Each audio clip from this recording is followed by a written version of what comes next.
சிபிஎஸ்சியோட 11th ஸ்டாண்டர்டோட question மேக்ஸில் 11th question இது வந்து cos 3π/4 + x இது வந்து கொஷின் கொடுத்துருக்காங்க. இது நம்ம எப்படி சால்வ் பண்ணுறதுன்னா, இது வந்து நமக்கு ஒரு ஃபார்முலா இருக்குது. cos a - cos b -2 sin a + b/2 sin a - b/2 அப்படின்னு இருக்குது. அப்போது இது அப்படி சப்ஸ்டியூட் பண்ணிட்டு இதுக்கு இங்கே வராது, a வராது. ஸோ a + b அது சப்ஸ்டியூட் பண்ணிட்டு a - b சப்ஸ்டியூட் பண்ணிட்டு /2 இதோட இங்கே சப்ஸ்டியூட் பண்ணிடணும்.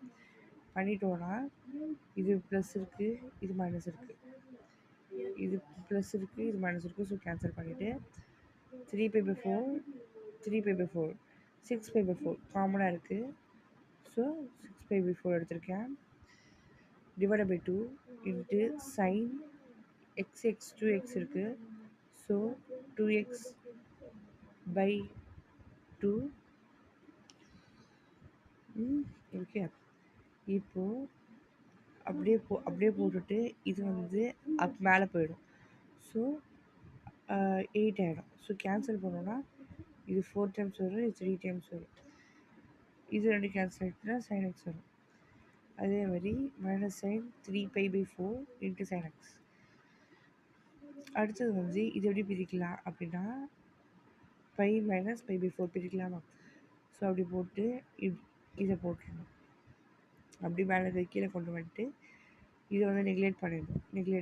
பையன்றது வரக்கூடாது, நெக்லெக்ட் பண்ணிவிட்டு -2 sin π/4 sin θ sin x minus இதுனா இப்போ சைனோட π/4 எவ்வளோ 1/√2 45 டிகிரி.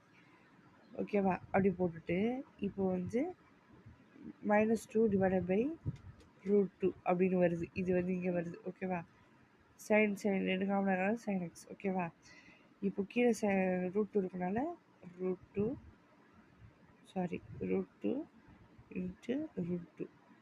அப்படி போட்டுனா எவ்வளோ வரும்? 2√2/2 2 கெட்ஸ் கேன்சல் ஆகிடும். sin x அப்போது √2